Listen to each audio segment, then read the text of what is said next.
Pada saat ini adalah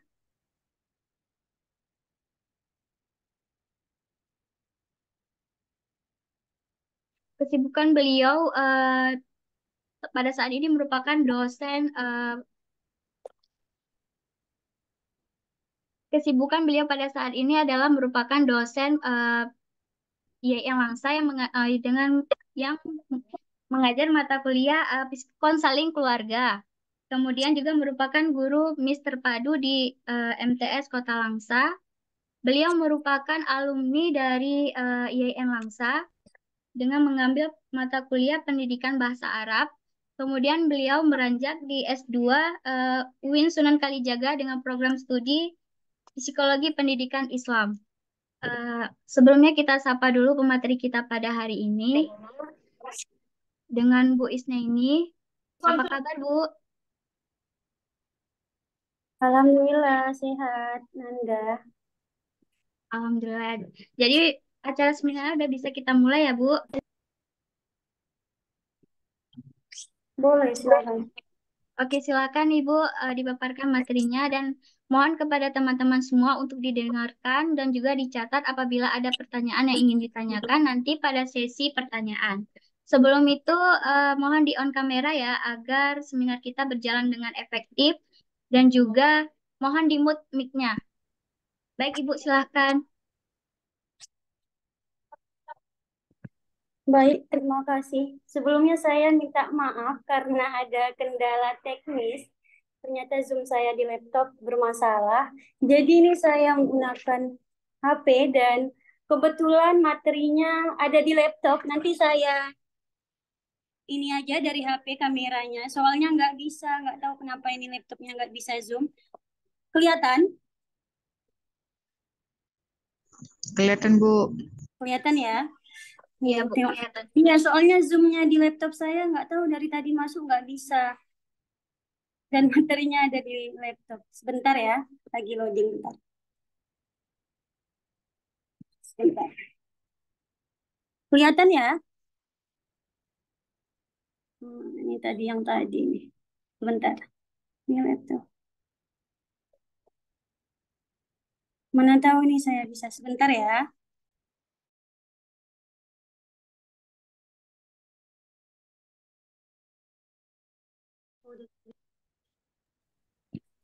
Sebentar ini di laptop saya udah bisa. Sebentar ya. Saya lihat dari ini ya.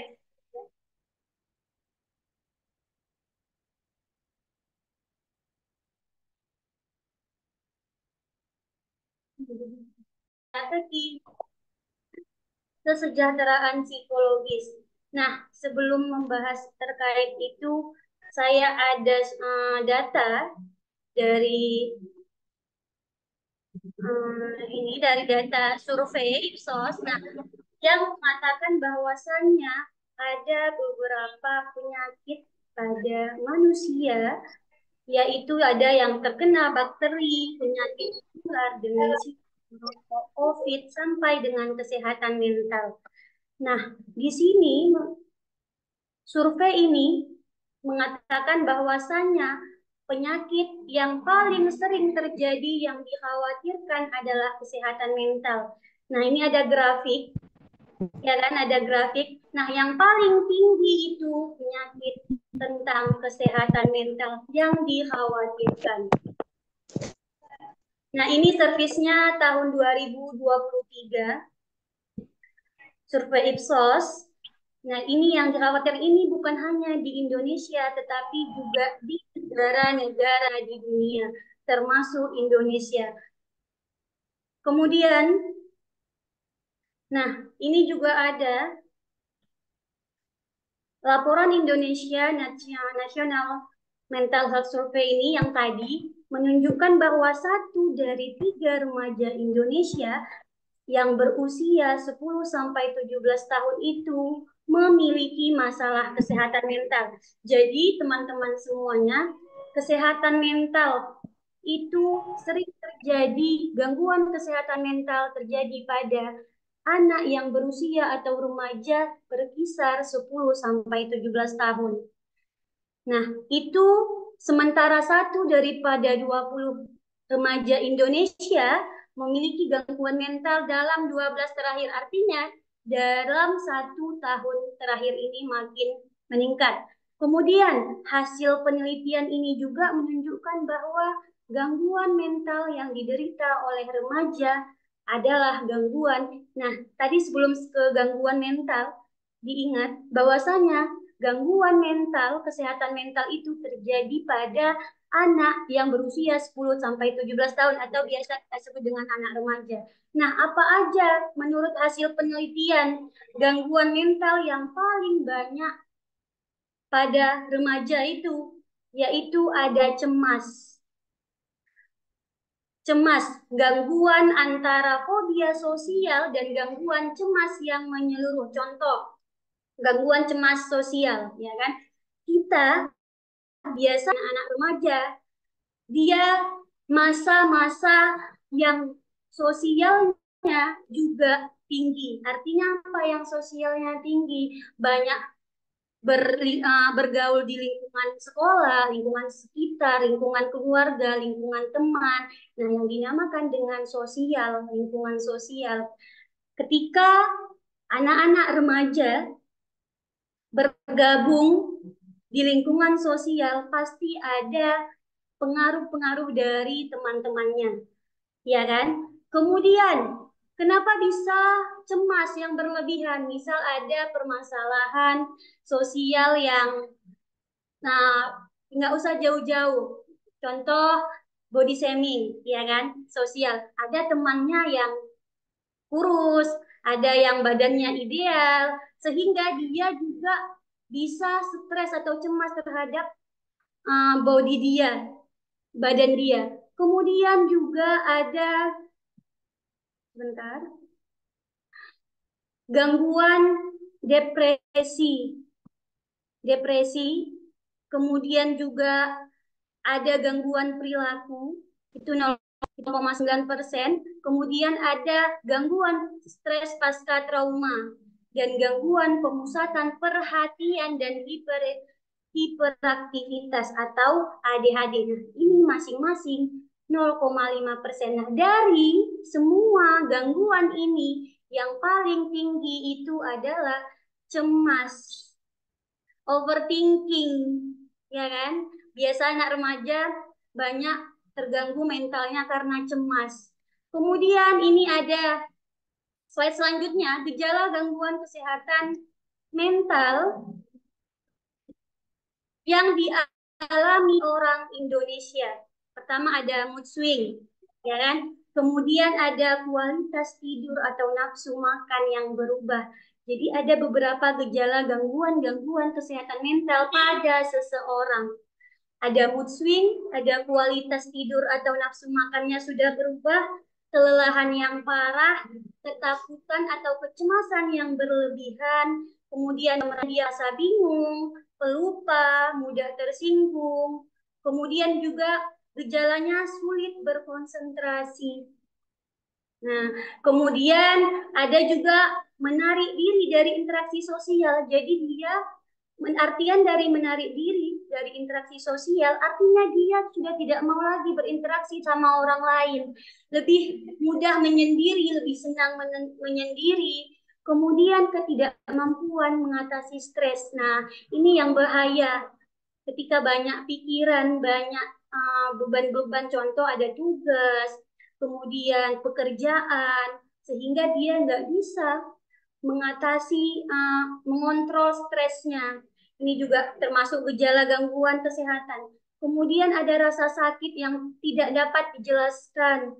Kemudian juga ada marah berlebih dan cenderung melakukan kekerasan.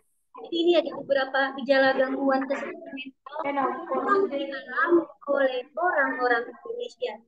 Jadi ini menurut penelitian. Kemudian respondennya menjawab menurut hasil penelitian itu respondennya memilih dalam ada gejala gangguan jiwa ini sebagai yang sudah saya jelaskan tadi. Kemudian next, kemudian ada contoh, ini saya ada kasus contoh pada saat itu yang mahasiswa UGM meninggal bunuh diri, yang di salah satu hotel. Nah, keputusan bunuh diri dia itu diduga karena masalah yang dialami korban, masalah gangguan mental. Ternyata dalam kasus itu didapatkan oleh saksi di dalam kepolisian ada surat tentang kesehatan mentalnya. Dia udah berobat, terdapat ada surat kesehatan dia, ternyata dia terkena gangguan mental. Nah, itu yang menyebabkan dia bunuh diri. Banyak lagi sebenarnya contoh kasus-kasus yang bunuh diri, depresi, karena adanya gangguan kesehatan mental. Nah, sebelum kita bahas terkait kesehatan mental, apa yang sebenarnya yang terjadi ketika kita mengalami gangguan kesehatan mental? Apakah kesehatan mental kita baik-baik saja atau terganggu? Ada yang bisa jawab? Nah, teman-teman, ketika kesehatan mental kita, sebelumnya saya tanya, teman-teman pernah nggak merasa khawatir sama diri sendiri? Pernah, Bu. Pernah. Kemudian selanjutnya, susah menyesuaikan diri di rumah. Pernah? Tidak. Pernah. Ada yang pernah menyesuaikan diri, susah menyesuaikan diri di rumah? Ada. Ada. Ini saya tanya, nanti apakah teman-teman punya gangguan kesehatan mental apa enggak? Tadi saya tanya, khawatir sama diri sendiri pernah? Pernah. Susah menyesuaikan diri di rumah juga ada jawab yang pernah. Kemudian, mengisolasi diri dari orang lain. Apakah pernah, teman-teman? Nggak dengar. Nggak jelas, Bu. Gak jelas suara saya? Jelas, Bu. Jelas. Kurang. Mengisolasi diri dari orang lain. Apakah teman-teman pernah? Apa, Bu? Pernah. Pernah. Diri dari Pernah. orang lain. Pernah. Kemudian, Pernah. Tidak. dari 3 tadi, apakah teman-teman pernah merasakan, kayaknya saya pengen bunuh diri. Ada hasrat ingin bunuh diri? Tidak pernah. Tidak pernah ya. Berarti dari 4 poin yang saya tanyakan, 3 yang teman-teman jawab pernah. Nah, ini selanjutnya. Tadi jawabannya iya. Ya, iya apa enggak? Ya kan? Nah, jadi teman-teman, ketika ada beberapa poin tadi, teman-teman sudah pernah merasakan dan menjawab iya, berarti kesehatan mentalnya sudah terganggu. Ya, kenapa? Ya kan? Kenapa kesehatan mentalnya terganggu? Karena teman-teman, ciri-ciri dari kesejahteraan psikologis teman-teman itu ada di dalam 4 poin tadi. Ketika ada ciri-ciri kesejahteraan psikologis, teman-teman terancam. Iya kan? Nah, kemudian apa sih sebenarnya kesejahteraan psikologis? Tadi saya ada jelaskan data-data dari kesehatan mental yang ada di dunia dan di Indonesia. Kemudian gangguan mentalnya apa-apa aja. Sekarang kita bahas terkait apa sebenarnya kesejahteraan psikologis. Selanjutnya, jadi teman-teman, kesejahteraan psikologis ini atau biasa disebut dalam psikologi itu psychological well-being yang dicetuskan oleh Carol Denright pada tahun 1989. Jadi beliau ini berpendapat dalam bukunya yang dia tulis, orang yang memiliki kesejahteraan psikologis adalah orang yang bahagia. Dalam kata lain, yaitu memiliki keseimbangan antara aspek positif dan negatif. Jadi, menurut beliau, kesejahteraan psikologis orang yang bahagia itu, yaitu yang memiliki keseimbangan antara positif dan negatif. Jadi seimbang. Menurut beliau, kemudian teman-teman, apa sebenarnya psikologis? Dalam artian, kesejahteraan psikologis itu. Ada Mbak Sentinel. Mohon di mute mic-nya ya, kawan-kawan yang baru bergabung. Jadi, teman-teman, bisa kita pahami kesejahteraan psikologis orang itu atau individu atau Depan Anda manusia, kan mau nanda SS kayak gini jadi nyala. Ketutup. yaitu kemampuan individu dalam menerima dirinya apa adanya.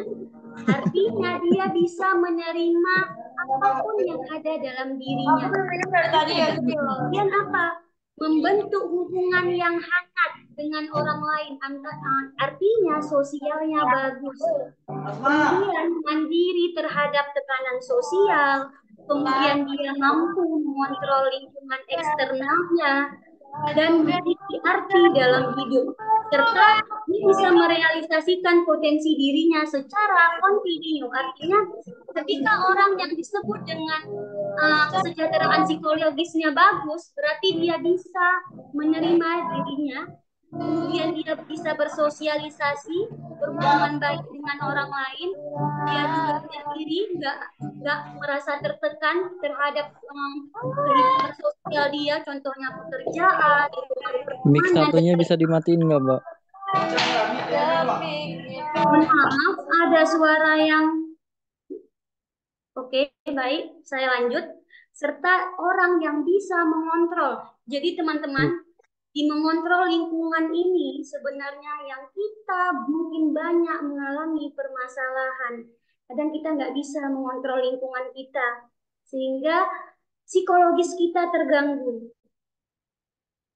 Kemudian kita bisa, oh ternyata saya hidup untuk ini. Oh ternyata saya hidup untuk supaya saya sukses dan lain sebagainya. Intinya dia bisa memiliki arti, tujuan dalam hidup dia. Kemudian juga dia bisa merealisasikan potensinya. Nah, ini juga hal-hal yang terkadang kita sulit untuk mengetahui, sulit untuk merealisasikan apa sih sebenarnya potensi diri kita, ya kan? Banyak nih sebenarnya potensi saya di mana? Sebenarnya saya paham kemampuan saya di mana, potensi yang saya ingin gali di mana. Nah, ini yang orang-orang terkadang susah teman-teman untuk melihat potensi dia dan apalagi merealisasikannya. Ada misal nanti ketika saya melakukan ini takutnya nggak berhasil, nggak bisa, saya nggak mampu. Nah, hal-hal yang seperti ini belum dinamakan kesejahteraan psikologisnya bagus. Kemudian kesejahteraan psikologis atau psychology well-being ini teman-teman terdapat beberapa dimensi-dimensi di dalamnya. Ya kan? Setelah kita mengetahui apa dimensi-dimensi dari kesejahteraan psikologis, baru kita bisa kesejahteraan psikologis ini apa?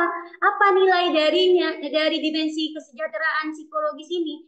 Nanti teman-teman bisa melihat tinggi rendahnya kesejahteraan psikologis teman-teman dilihat dari apa? Ada 6 teman-teman dimensi psikologis kesejahteraan psikologis ini, ada 6 dimensinya. Pertama, ada dimensi penerimaan diri. Nah, yang pertama itu ada dimensi penerimaan diri. Artinya, ketika yang tadi ada nilai tinggi dan rendah, ya kan? Ketika dimensi penerimaan diri teman-teman tinggi, contohnya teman-teman memberikan sikap positif untuk dirinya. Ketika teman-teman sudah memberikan sikap positif untuk dirinya, untuk diri teman-teman sendiri, itu artinya nilai dimensi penerimaan diri teman-teman sudah tinggi. Apalagi menghargai dan menerima apapun dalam dirinya yang tadi. Ya kan?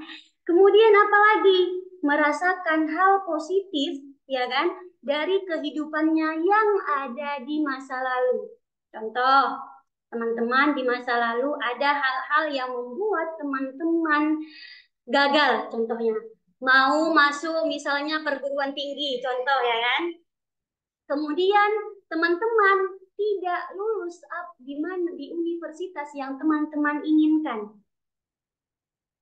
Ya, tapi ketika teman-teman menerima bahwasanya ternyata saya tidak lulus, ada hikmahnya, ada hal-hal positif yang diambil dari yang sudah lalu.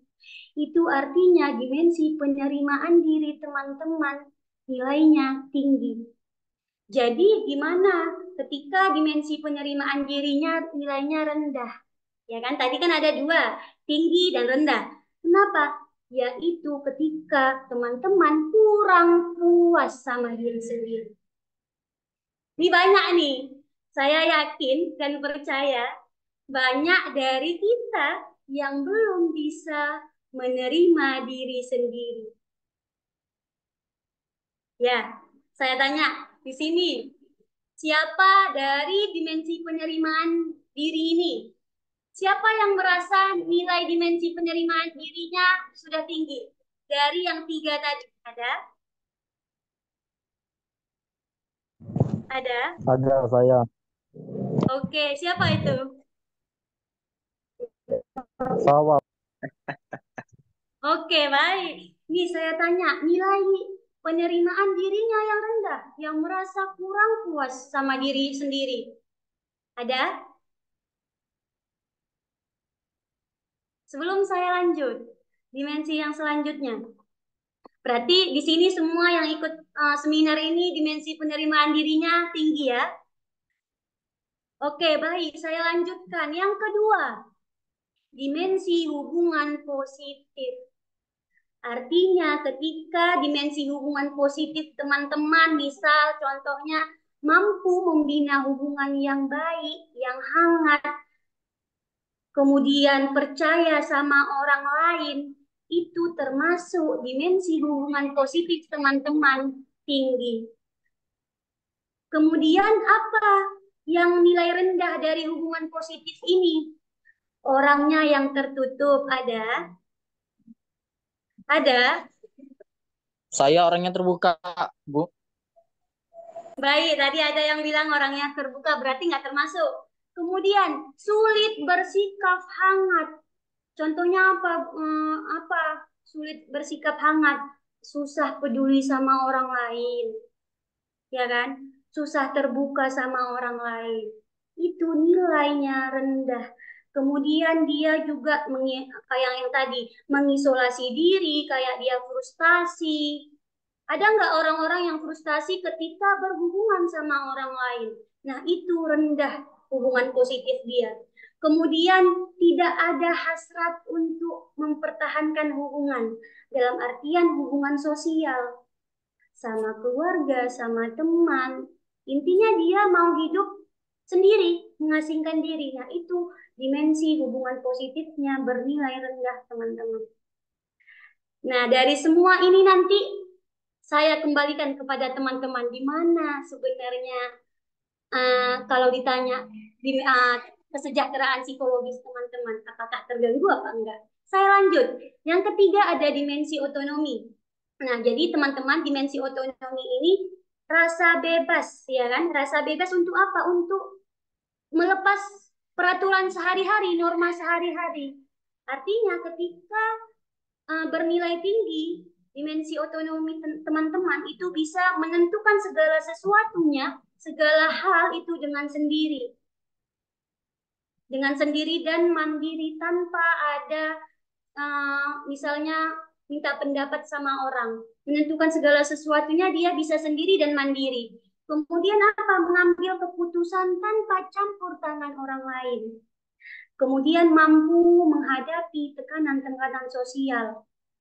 Kemudian dia bisa juga mengatur tingkah lakunya. Nah, ini dia bisa mengontrol dirinya.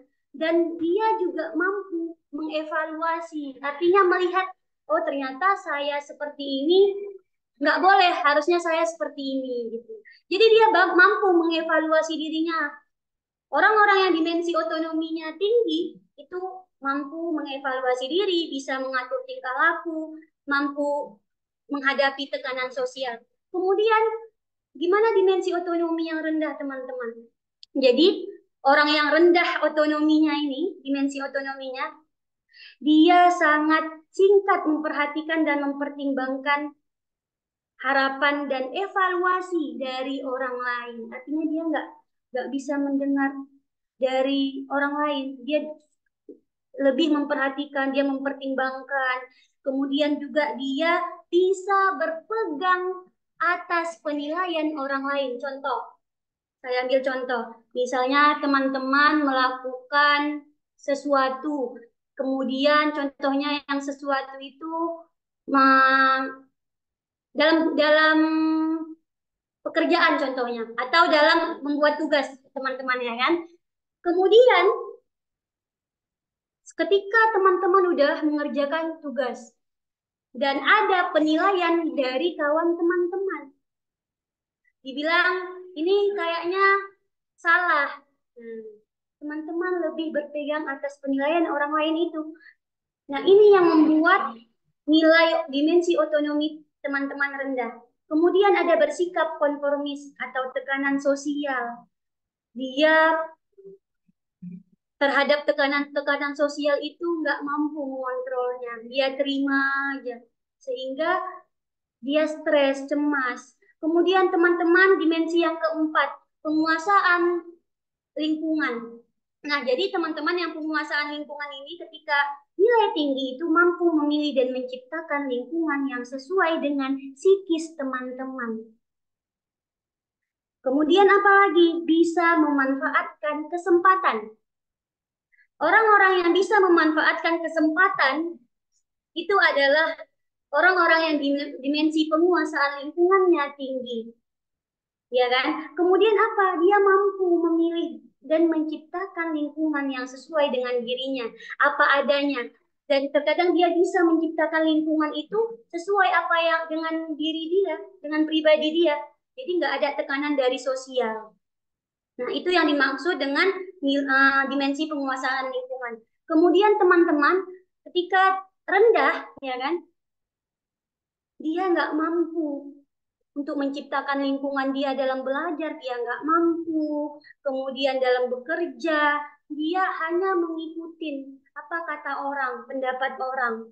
Kemudian dimensi tujuan hidup ketika teman-teman merasa hidupnya terarah, mengerti atau merasakan apa sebenarnya arti hidup dari masa lalu teman-teman dan masa sekarang, mengambil hikmahnya.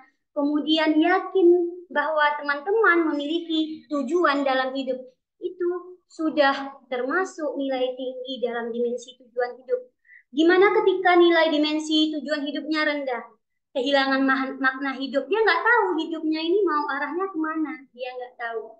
Kemudian dia punya tujuan hidup tapi sedikit. Dan itu dia masih ragu. Kemudian dia merasa kehilangan arah. Artinya teman-teman memiliki kehilangan keyakinan. Dia nggak bisa melihat apa sebenarnya arah tujuannya, arah tujuan hidupnya. Dia memiliki kehilangan arah. Kemudian teman-teman yang terakhir ada dimensi pertumbuhan pribadi. Nah, dimensi pertumbuhan pribadi ini ketika tinggi, dia bisa mampu memandang dirinya sebagai individu atau seseorang yang selalu tumbuh dan berkembang. Dia merasa, oh ternyata saya ada perubahan, saya ada pertumbuhan yang bagus, cara berpikir, cara bertindak, itu dia rasakan. Kemudian terbuka atas pengalaman yang baru. Ada juga orang-orang yang memiliki kemampuan, dia sadar, ini potensi saya sebenarnya di misalnya anak cowok di futsal atau di mana dan lain sebagainya. Oh ternyata potensi saya di sini, atau dia rajin menulis artikel jurnal ilmiah gitu ya kan, potensinya. Dia sadar, dengan dia sadar potensinya, dia sering menulis seperti itu. Kemudian dia bisa merasakan peningkatan dari hidupnya, dari dirinya melalui tingkah lakunya. Jadi orang-orang yang punya dimensi tinggi itu dia mampu merasakan, oh ternyata saya udah upgrade diri nih, saya ada peningkatan diri nih, dan tingkah laku saya juga berubah. ke arah yang lebih baik. Itu tandanya teman-teman memiliki dimensi pertumbuhan pribadi yang tinggi. Gimana ketika dimensi pertumbuhan pribadi kita nilainya rendah? Yaitu kita sering merasa bosan dan kehilangan minat atas kehidupan kita. Ini banyak, saya yakin. Bosan boleh, ya kan? Bosan boleh, tapi bagaimana cara kita merubah misalnya bosan itu menjadi semangat kembali? Jangan ketika sudah merasa bosan, kemudian kita kehilangan minat. Kehilangan minat dalam hal artian apa? Kehilangan minat untuk hidup kita. Nggak ada lagi tujuan hidup, nggak ada lagi hal-hal yang kita lakukan biasanya kita mudah terbosan. Contohnya nulis artikel bosan, kerja bosan. Nah, kemudian kita juga tidak mampu mengimbangi sikap dan perilaku kita untuk menjadi yang lebih baik. Jadi kalau teman-teman ada merasa belum bisa mengimbangi sikap dan perilaku teman-teman ke arah yang lebih baik, itu artinya pertumbuhan pribadi teman-teman nilainya masih rendah. Nah, next. Apa sebenarnya faktor yang mempengaruhi kesejahteraan psikologis? Ya kan? Apa sebenarnya? Jadi teman-teman, faktor yang mempengaruhi kesejahteraan psikologis itu menurut Liv tadi, faktor demografi, faktor dukungan sosial, kemudian evaluasi terhadap pengalaman hidup, kemudian ada religiusitas, kemudian ada kepribadian. Nah, dari faktor-faktor yang mempengaruhi kesejahteraan psikologis teman-teman, saya yakin dan percaya antara 5 ini pasti ada dari teman-teman. Ya kan? Kemudian next, berhubung waktunya ini, saya lanjut. Bagaimana strategi meningkatkan kesejahteraan psikologis? Jadi teman-teman, bagaimana strategi kita dalam meningkatkan kesejahteraan psikologis kita? Pertama, melakukan kebaikan. Nah, jadi ada sebuah penelitian, teman-teman. Ada sebuah penelitian yang hasil penelitian itu menunjukkan melakukan perbuatan baik itu membuat kita melepaskan hormon endorfin dan oksitosin, yaitu hormon kebahagiaan. Jadi kita harus melakukan kebaikan-kebaikan. Kemudian apa? Mengembangkan praktik bersyukur. Nah, ini yang terkadang kita nggak bersyukur sebagai manusia, ya kan? Kita kurang bersyukur. Nah, ini harus dikembangkan. Bersyukur, menerima. Kemudian mengingat peristiwa kehidupan yang positif.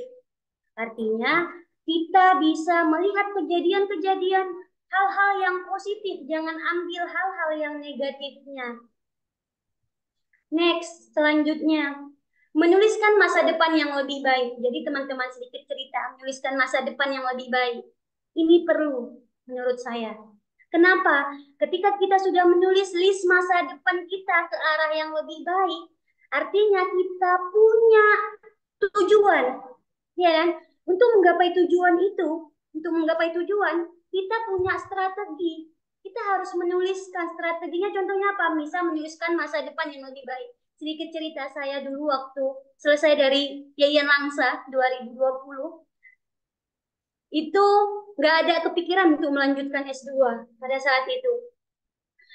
Pada saat sidang saya baru ada disaranin untuk melanjutkan pendidikan. Awal saya melanjutkan pendidikan di 2021, teman-teman, saya menulis list yang harus saya capai ke depannya. Kenapa saya lakukan itu? Karena yang lalu, waktu saya S1, saya nggak pernah menuliskan masa depan saya. Jalani aja. Ya kan? Jalani, yang penting tujuannya cepat selesai. Nah, ketika saya S2, saya udah berpikir, oh ternyata saya perlu menulis list masa depan saya. 2021, saya menulis timeline atau list kegiatan saya sehari-hari. Sampai dengan tahun 2023, apa yang saya ingin capai? Apa goalnya? Apa tujuan hidup kita? Saya menulis setiap hari harus baca artikel jurnal bahasa Inggris berapa menit setelah subuh gitu. artikel jurnal bahasa Arab. Kenapa? Saya lemah di bahasa Inggris pada saat itu. Ketika saya masuk S2 ternyata artikel-artikel jurnal, buku-bukunya itu menggunakan semua bahasa Inggris. Kebetulan saya di program studi interdisciplinary Islamic Studies, konsentrasinya aja di psikologi pendidikan yang notabene referensi harus menggunakan bahasa Inggris. Dan dosennya juga awal masuk itu menggunakan bahasa Inggris. Itu kenapa saya nulis list? Apa yang harus saya lakukan? Menulis. Sampai goalnya itu saya 2023 harus selesai sebenarnya di Agustus. Akan tetapi saya berhasil selesai di bulan Februari. Jadi ada 6 bulan yang list saya sebenarnya lebih cepat.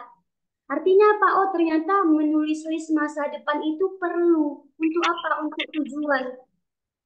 Saya selesai di 2023, yang seharusnya saya 2 tahun itu di Agustus selesai, tapi saya di Februari sudah selesai. Di Maret saya sudah sidang, dan saya hanya menyelesaikan S2 itu 1 tahun 6 bulan.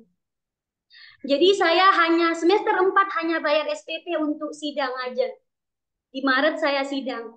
Jadi ada hal-hal yang ternyata ini yang perlu kita tulis. Belajar tiap subuh, setelah sholat maghrib juga harus baca. Untuk apa? Untuk menggapai tujuan tadi, teman-teman. Dan goal saya di 2023 itu harus selesai tepat waktu dan nilai yang memuaskan. Dan alhamdulillah saya selesai di Maret, sidangnya selesainya di Februari, dan saya juga selesai paling pertama di angkatan 2021 di fakultas saya. Jadi teman-teman, ini saya cerita sedikit supaya ini tadi ada bahas terkait menulis masa depan yang lebih baik. Kemudian goal saya setelah selesai apa? Nilainya bagus. Kemudian bisa masuk mengajar, mengaplikasikan diri kita di kampus maupun itu swasta dan negeri. Alhamdulillah bisa di 2023 ini saya bisa ngajar di STAI Aceh Tamiang dan juga jadi asisten di BKI. Itu goalnya tercapai di 2023. Jadi teman-teman, strategi kesejahteraan psikologis ini dengan menuliskan masa depan kita yang lebih baik ini perlu, teman-teman. Kemudian saya lanjut, meluangkan waktu di ruang hijau. Artinya kita butuh, manusia ini butuh melihat, butuh refreshing, butuh meluangkan waktu. Di ruang hijau artinya yang ada orang yang senang lihat hal-hal yang hijau, ya kan, contohnya misalnya kebun atau sawah atau lain sebagainya. Yang penting bisa dirinya senang. Kemudian melatih kesadaran atau mindfulness. Kemudian melatih forgiveness, memaafkan, belajar memaafkan orang, memaafkan diri sendiri. Kemudian menemukan dan mengembangkan passion, teman-teman. Ini perlu. Ketika kita sudah menemukan passion kita, kita bisa mampu mengembangkannya. Misal ada yang passion di misalnya di kecantikan, kemudian bisnis, kemudian passionnya misalnya di sebagai guru atau konselor dan lain sebagainya. Bisa dikembangkan. Kemudian tertawa. Nah, ini hal-hal yang kesejahteraan psikologis itu ternyata strateginya tertawa termasuk. Perlu kita tertawa, teman-teman, tapi jangan tertawa sendiri, ya kan? Kemudian ada yang berhubungan dengan orang yang positif. Artinya teman-teman bisa memilih hubungan teman-teman dengan orang-orang yang melakukan aktivitas positif, pemikiran positif, dan lain sebagainya. Sehingga kesejahteraan psikologis teman-teman juga positif. Nah, jadi ini ada teman-teman, kesehatan mental, penyakit mental dapat menyebabkan masalah dalam kehidupan sehari-hari. Tidak hanya dapat merusak interaksi atau hubungan dengan orang lain, namun juga dapat menurunkan prestasi di sekolah dan produktivitas kerja. Ya kan? Oleh sebab itu, sudah saatnya kita menjalankan pola hidup sehat. Ada kata-kata dari Abraham Maslow, ya kan? In any given moment, we have two options, to step forward into growth or to step back to back untuk safety. Artinya kita memiliki dua pilihan, ya kan? Apakah kita memilih untuk pertumbuhan yang lebih baik atau cari aman? Nah, ini mungkin sekian dari pemaparan saya. Mungkin waktunya juga ini. Silakan kalau ada teman-teman ingin bertanya. Baik, silakan teman-teman. Ada yang ingin ditanyakan, silakan. Atau ada yang belum dipahami, silakan ditanya atau bisa melalui kolom chat.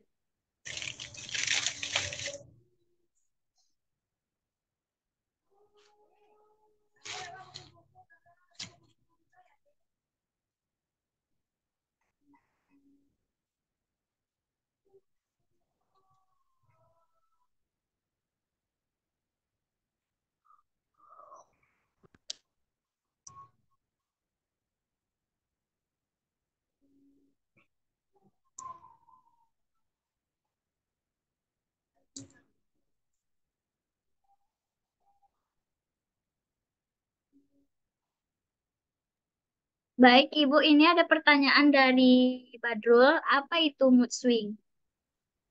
Atau Ibu mau langsung jawab, Bu?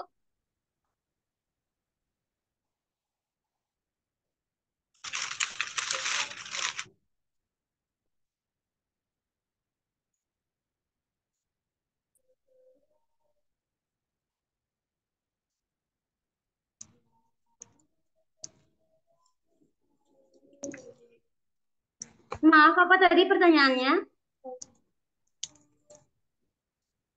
Ini ada pertanyaan dari Badrul, Bu. Apa itu mood swing? Hah? Apa itu mood swing? Jadi, teman-teman, mood swing itu perubahan suasana hati kita. Mood, ya kan? Mood yang ada dalam diri kita. Ya kan? Jadi, intinya mood swing itu perubahan suasana hati. Ini biasanya banyak perempuan nih yang mood swing. Kadang dia senang, kadang tiba-tiba dia bisa sedih, ya kan? Kadang dia tiba-tiba moodnya nggak enak, marah-marah. Jadi suasana hatinya itu mudah berubah. Moodnya itu mudah berubah. Ketika juga seseorang itu mengalami stres. Misalnya dia stres dalam kehidupan sehari-hari, ya kan? Seperti misal jadwalnya, misalnya tadi nih ya kan, tadi awalnya jadwal saya masuk kita kegiatan seminar jam 3, tapi berubah, jam 2, berubah jadi setengah 3 karena saya ada kegiatan tadi. Nah, dari teman-teman ada yang moodnya udah berubah, ya kan? Karena ada beberapa hal. Ataupun saya misalnya yang awalnya seharusnya tadi jam setengah 3, tapi karena ada hal-hal yang teknis yang saya di luar nalar saya nggak yang terjadi, misalnya mood saya jadi langsung berubah. Nah, itu yang dinamakan dengan mood swing. Jadi mood swing itu suasana hati yang berubah, mudah berubah. Bisa dipahami? Bisa, Bu, bisa. Jadi itu tadi ya, intinya moodnya mudah berubah. Badrul Amin ya yang nanya tadi ya? Iya, Bu. Nanya. Ya, Badrul Amin, saya tanya. Badrul Amin, apakah salah satu orang yang memiliki mood swing? Sering, Bu, sering. Sering. Ya. Ya kan? Mm-mm. Itu kita banyak sebenarnya. Apalagi yang seusia teman-teman, seusia saya aja ya, apalagi remaja ya kan? Banyak kadang suasana hati kita itu tanpa kita sadari mudah berubah. Hal-hal yang seperti ini yang seharusnya kita minimalisir. Ketika teman-teman belum mampu menghilangkan, minimal meminimalisir teman-teman. Kenapa? Dengan apa tadi? Misal ada teman-teman kalau moodnya nggak bagus, ngumpul sama teman, ketawa, atau pergi lihat yang hijau-hijau, yang biru-biru, ya kan, healing. Atau cowok biasanya main game. Supaya apa? Itu perlu sebenarnya. Supaya kesejahteraan psikologis kita itu sehat. Kenapa orang banyak bunuh diri? Kenapa orang banyak stres, depresi? Ya ada kaitannya karena misalnya dia ada tekanan. Ketika ada tekanan, moodnya berubah, stres. Ada yang lain teman-teman? Mau tanya langsung? Ini ada yang di chat nih. Boleh, silakan Kak Ini kalau bukan mau ditanya konselor langsung. ataupun ini saya baca. Ini juga ada pertanyaan dari Kak Nanda, Bu.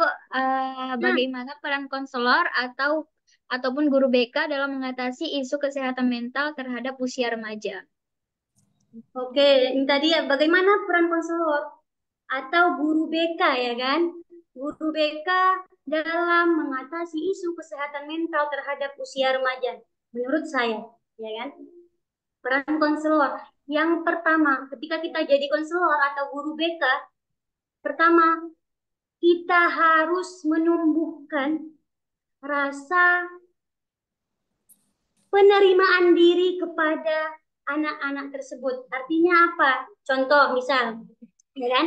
Contohnya Nanda jadi sebagai guru BK. Tadi kan ada strategi-strateginya yang udah saya jelaskan. Ya kan? Ada strategi, saya share lagi strateginya. Nah, peran kita sebagai guru, konselor itu mampu mengarahkan siswa atau klien kita ke arah yang lebih baik. Artinya strateginya apa? Mampu yang berperan itu apa?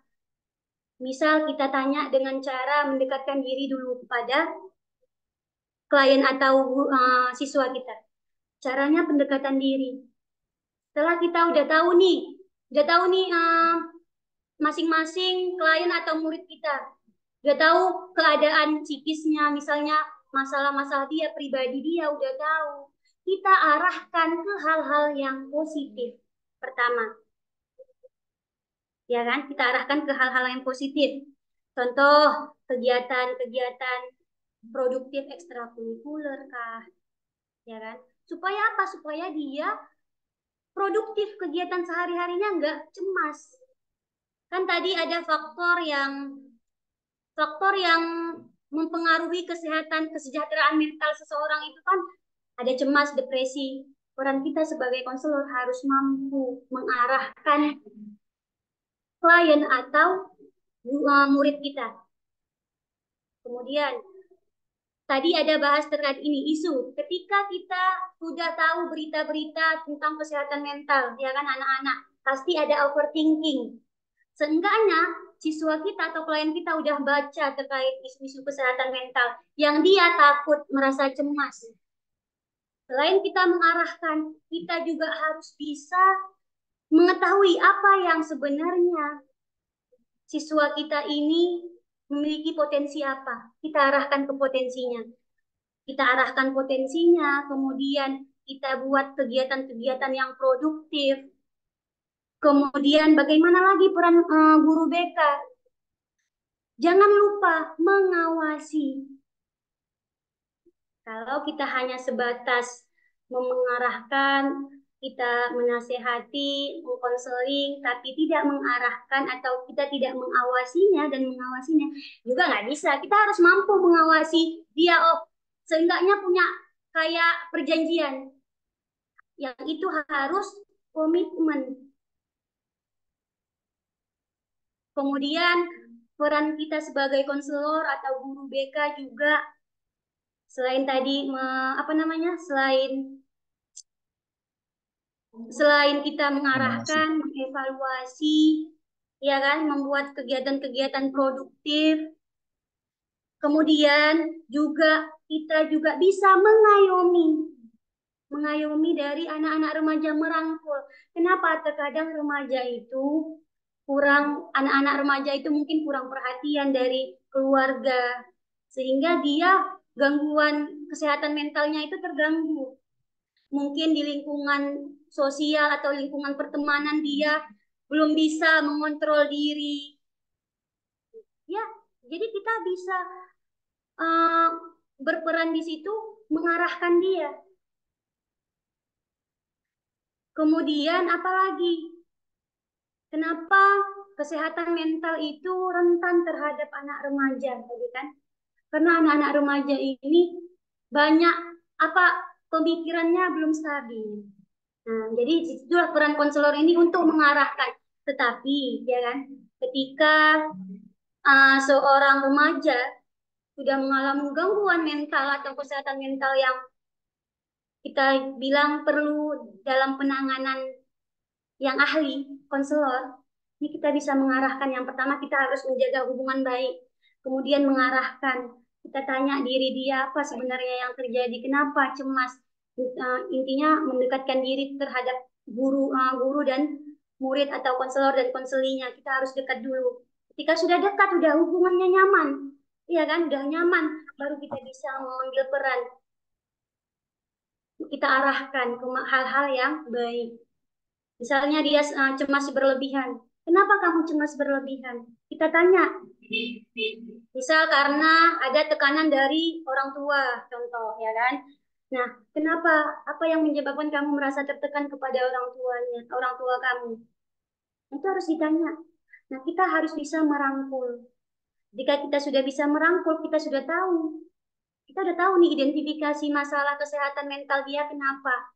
Baru kita bisa menjawab, oh ternyata strateginya ini, dan peran konselor itu hanya mendengarkan, ya kan, mengarahkan, mengevaluasi, dan memberi saran.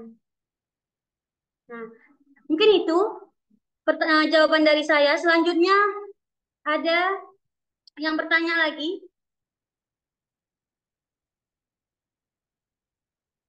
Ada yang mau bertanya? Gimana teman-teman? Ada yang ingin bertanya? Oh, ini ada lagi, Bu, pertanyaannya. Bagaimana cara mengatasi seorang orang tua yang melecehkan anaknya sendiri dan apa langkah yang harus dilakukan oleh seorang anak tersebut? Dari Ihsanul Arif. Bagaimana cara mengatasi seorang orang tua yang melecehkan anaknya sendiri dan apa langkah yang harus dilakukan oleh seorang anak tersebut? Nah, saya jawab. Mungkin ini pertanyaannya yang banyak sekarang terjadi. Ya kan? Bagaimana cara kita mengatasi orang tua yang melecehkan anak sendiri? Nah, pertama, kita harus, ketika sudah dilecehkan, kita harus berani speak up. Harus berani speak up, teman-teman. Ini yang terkadang korban atau orang yang dilecehkan terhadap diri dia itu, dia nggak bisa speak up. Kenapa nggak bisa speak up? Karena mungkin ada ancaman dari orang tuanya. Langkah yang pertama kali harus berani speak up. Dari siapa? Sama siapa? Misal sama ibunya atau sama saudaranya. Harus berani. Yang harus dilakukan itu yang pertama, kita harus berani ngomong. Bahwasanya saya dilecehkan oleh misalnya ayah saya dilecehkan oleh ibu saya, dan lain sebagainya. Itu harus berani ngomong. Saya memang untuk ngomong itu susah, teman-teman. Tapi itu yang harus dilawan. Misal sudah berani ngomong, ketika kita sudah berani ngomong, berarti kita udah punya mental yang kuat nih. Mentalnya saya harus ngomong. Jadi teman-teman harus ngomong. Yang pertama kali yang dilakukan. Kemudian ketika sudah ngomong, itu kan udah terungkap. Udah terungkap hal-hal yang sudah dilecehkan berapa kali, di mana. Kemudian bagaimana cara mengatasinya? Sama, kita sebagai anak harus menjaga. Kita harus sebagai anak harus menjaga. Menjaga dalam artian mungkin cara berpakaian. Kemudian juga kita boleh dekat sama orang tua, tapi dekat yang masih ada antara orang tua sama anak. Saya yakin dan percaya ketika ada orang tua yang melecehkan anaknya, itu pasti dia pikirannya nggak normal, teman-teman. Jadi kita sebagai orang normal, ya kan, harus bisa mencegah dengan cara ngomong. Jangan mau sudah berkali-kali dilecehkan baru ngomong. Sudah misalnya anak perempuan sudah hamil baru berani ngomong. Jangan ngomong walaupun susah. Ngomong teman-teman. Karena banyak kasusnya ini anak-anak yang dilecehkan orang tuanya dan dia nggak bisa ngomong sampai dilecehkan berkali-kali. Cara mengatasinya harus ngomong. Kemudian juga jaga pakaian. Walaupun sama orang tua, walaupun sama saudara sendiri harus dijaga cara berpakaiannya di rumah. Di rumah ya terutama. Karena kejahatan itu sebenarnya kadang berasal dari orang-orang terdekat kita. Jadi teman-teman harus bisa ngomong sama jaga pakaian. Baik, Ibu ini katanya udah ngomong dan ngadu, tapi orang tuanya nggak percaya, Bu, kepada Oh, anaknya. kepada anaknya. Oke, dia udah ngomong dan ngadu, tapi dia nggak percaya kepada anaknya gitu, Bu. Nah, hal yang ada bukti. Ada bukti nggak? Ada bukti? Siapa yang nanya? Ihsanul Arif. Ihsanul Arif, apakah ada bukti?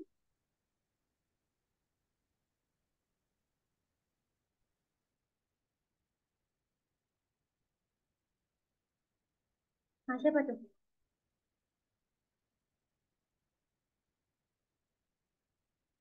Halo?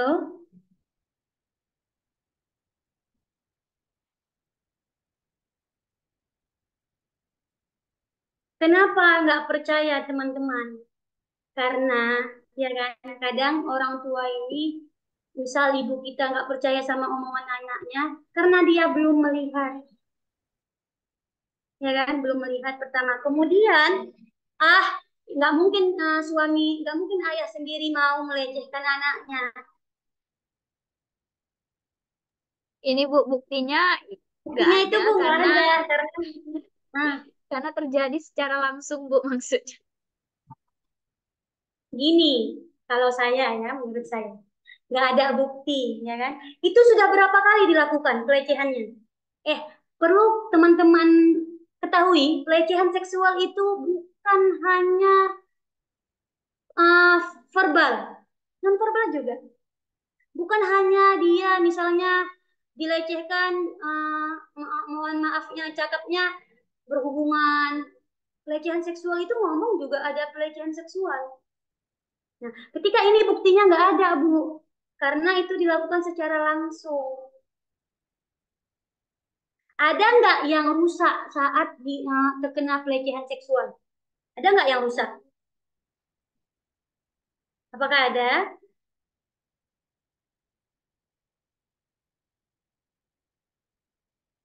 Apakah ada?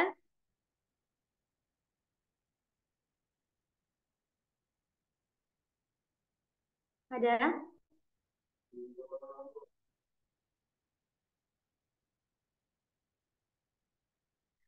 Iya, saya tahu. Kadang orang ketika kita sudah speak up, udah ngomong, ada yang nggak percaya. Tapi yakin dan percayalah kalian, misalnya ada kawan atau rekan yang terkena korban dari pelecehan seksual, harus uh, berani, harus ini mengumpulkan bukti-bukti juga. Walaupun misal tadi secara langsung Bu nggak bisa dibuktikan, yang maksudnya buktinya itu nggak ada. Karena gimana cara buktikannya? Karena itu terjadi langsung. Ini saya tanya, pelecehan seksualnya dalam artian yang gimana kasusnya? Ihsanul Arif.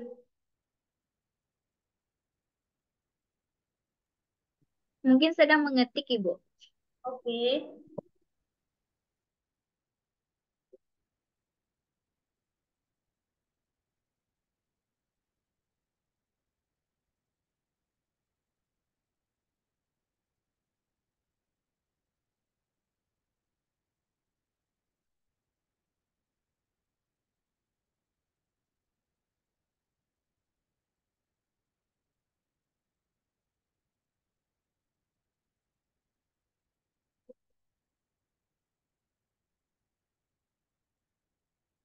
Nah, tadi saya lupa ya kan.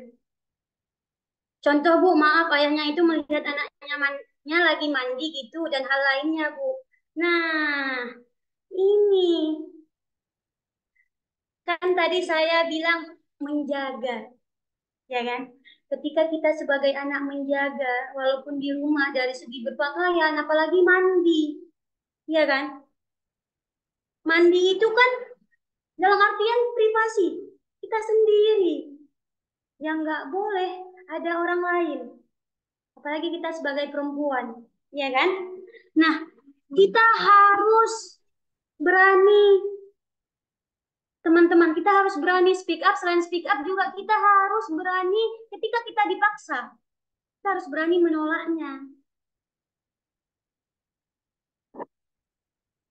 Nah, itu dia tadi.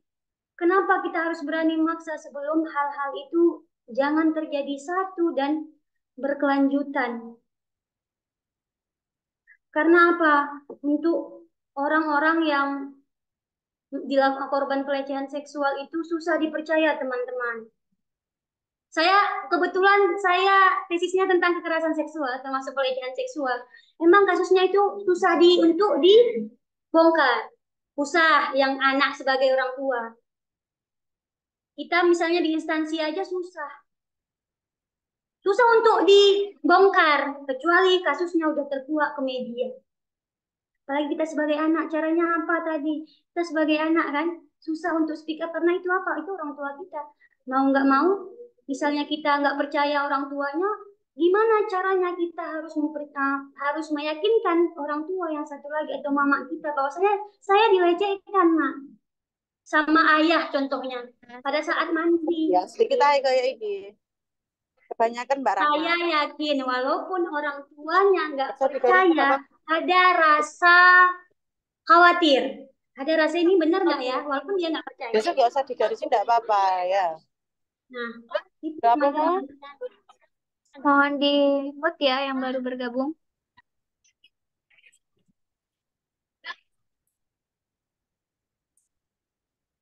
Kurang sedikit lagi nih. lalu anak tersebut trauma dan nggak percaya lagi ke orang tuanya gitu Bu. Lalu bagaimana Bu? Warna sampingnya. Kadang ayahnya dikunci dia nggak mau. Ben penuh. Mbak Rahma juga. Kalau pinggir dipenuhi Gini, warnanya gini. saran saya, anak warnanya tersebut sampai harus gini ya warnanya ya. Lihat. Saudara lihat. suaranya. Doa apa? Ayo satunya. Jangan. Nanda boleh di-unmute suara siapa itu? Warna Biar sampingnya. saya. Mbak, warna sampingnya. Warna ungu sampingnya. Nah, Iya, iya. jadi teman-teman, apa tadi siapa? Dua kurang krayon. Ihsanul Arif. Warna sampingnya. Ketika sudah dia nggak percaya tadi, dia harus ngomong sama keluarganya. Misalnya Campur kayak gini loh. habis itu adik ayahnya mungkin saudaranya dia harus berani ngomong. Dan gimana caranya ketika anak itu sudah trauma? Nah ini dia perlu ke psikolog atau orang yang mampu menghilangkan trauma dia. Jadi di saat dia udah merasa trauma dia harus cerita.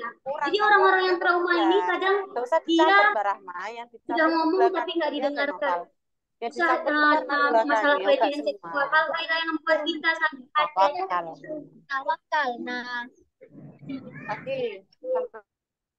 Maaf, suara saya nggak kedengaran, nggak dengar karena ada yang nggak di-mute.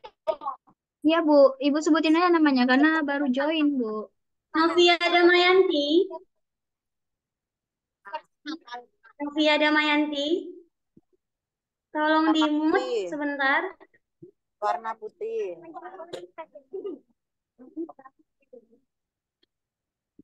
Udah. Rahman, warna putih. Gak oleh ngomong. Hah? Ya, dicabut sininya lah gitu. Rahman dibersihin dulu lah ya. Gambar ya.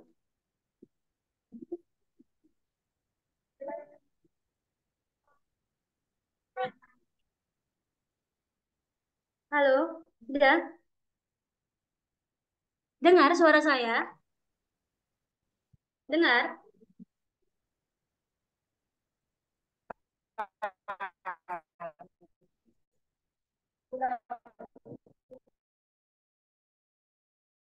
Pula suara saya. Teman-teman, dengar suara saya? Dengar ya? Dengar, Bu. Jadi tadi caranya Ulangi, Mas. dia harus pergi ke yang profesional. Contoh ke psikolog, contoh ke konselor. Untuk apa? Untuk dia mendapatkan penanganan. Karena kalau nggak didapatkan penanganan ke ahlinya, ke psikolog ataupun konselor, ataupun bahkan dia udah sampai trauma yang nggak mau jumpa ayahnya, itu kan belum termasuk yang dia harus minum obat ya kan. Jadi dia harus ke psikolog dulu, harus melakukan penanganan kepada profesional. Kemudian yang kedua apa? Terbuka sama orang terdekatnya. Contoh sama adiknya, sama kakaknya, dia harus cerita. Walaupun ibunya tadi nggak percaya. Kemudian dia harus bisa menerima keadaannya. Jadi dari tahap menerima. Kemudian apa lagi, Bu? Setelah kita menerima keadaan, oh ternyata saya udah dilecehkan. Kita mau nggak mau udah terjadi, harus bisa menerima. Dalam artian menerima di sini bukan berarti menerima bahwasanya membolehkan pelecehan seksual, enggak. Menerima ya itu mungkin saya udah di korban pelecehan seksual, nggak bisa diputar waktu lagi. Ya kan, udah terjadi. Jadi harus bisa menerima keadaan. Kemudian setelah kita bisa menerima keadaan, kita cintai diri sendiri. Cintai diri sendiri, belajar mencintai diri sendiri. Jangan merasa kayak, ya aku sudah dilecehkan, aku udah kotor, dan lain sebagainya. Kemudian apa? Selalu berpikir positif, teman-teman. Jadi, teman-teman harus berpikir positif. Dalam artian ambil hikmah dari kejadian itu. Jangan mau berulang-ulang kali dilecehkan. Ya. Mungkin itu jawabannya, apalagi udah trauma kan, dia susah kalau ketemu ayahnya nggak mau ya, dia harus mendapatkan penanganan ke profesional, ke ahlinya penanganan.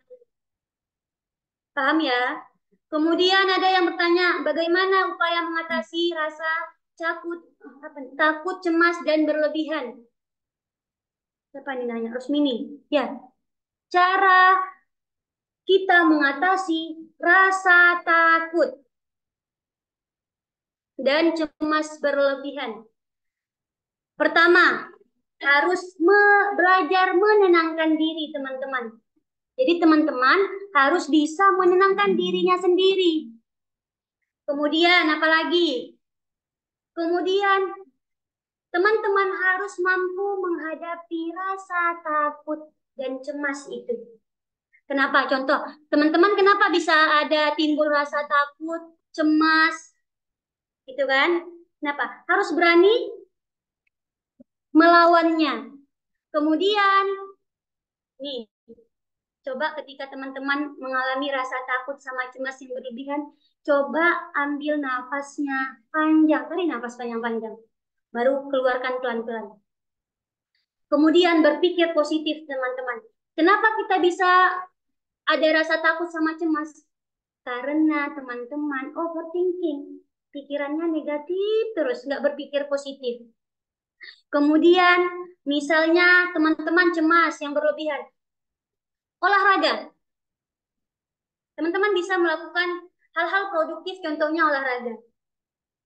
Kemudian, teman-teman bisa ngobrol atau berbicara sama orang lain. Apa misalnya yang menjadi kecemasan dan ketakutan teman-teman. Kemudian, yang terakhir ya kan, teman-teman bisa melakukan apa yang teman-teman senangi. Tadi Rosma ini. Caranya itu. Pertama, yang secara sederhana, tarik nafas pelan-pelan. Habis itu, jangan overthinking. Berpikir yang positif. Jangan berpikir negatif aja. Ya kan? Kemudian, setelah itu, teman-teman bisa olahraga. Lakukan hal-hal yang produktif. Kemudian, ngobrol sama orang lain. Kenapa? Ketika kita takut dan cemas, ada hal-hal yang terpendam dalam diri kita yang nggak kita ungkapkan sama orang lain. Jadi teman-teman harus ngomong. Kemudian biar supaya rasa takut cemasnya itu hilang, teman-teman pola hidup sehat. Jadi tidur tepat waktu, makan tepat waktu, ya kan? Tidurnya cukup, jangan begadang. Makanannya sehat. Jadi itu. Bu, kalau saya karena cemas takut efeknya nggak bisa tidur gimana? Kan ada kan overthinking ya nggak bisa tidur. Itu harus dilawan teman-teman. Terjawab ya caranya ya. Kemudian ada yang bertanya lagi nih ya. Oh, nggak ada. Oh, udah.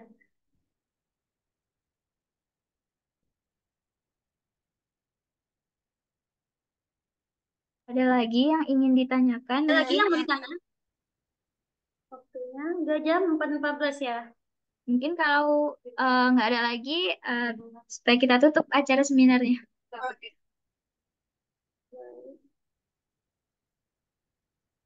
Baik, mungkin tidak ada lagi yang bertanya ya. Jadi apresiasi sebesar-besarnya bagi pemateri kita hari ini, Bu Isnya ini. Jadi penting bagi kita semuanya untuk memperhatikan kondisi kesehatan yang mempengaruhi pikiran, perasaan, serta perilaku dan suasana hati kita. Kemudian teman-teman jangan lupa ya ngisi link absen yang ada di kolom chat yang sudah bergabung pada hari ini karena banyak dari peserta luar dan bahkan dari universitas lain ya. Terima kasih udah join di seminar kami. Ya, sebelumnya saya juga terima kasih pada teman-teman yang udah bergabung. Mohon maaf kalau ada salah-salah kata atau ada yang jawaban saya kurang memuaskan bagi teman-teman. Nanti kita boleh sharing-sharing di waktu yang lain. Ya, Bu. Ya, mungkin cukup sekian. Saya izin keluar ya. Ya, Bu. Ya Bu, terima kasih. Oke, berakhir sudah acara kita, Alhamdulillah. Dan saya sebagai moderator pamit mundurkan diri. Dan sekali lagi jangan lupa bagi teman-teman untuk mengisi link absen di Zoom ya. Yang mau live udah boleh.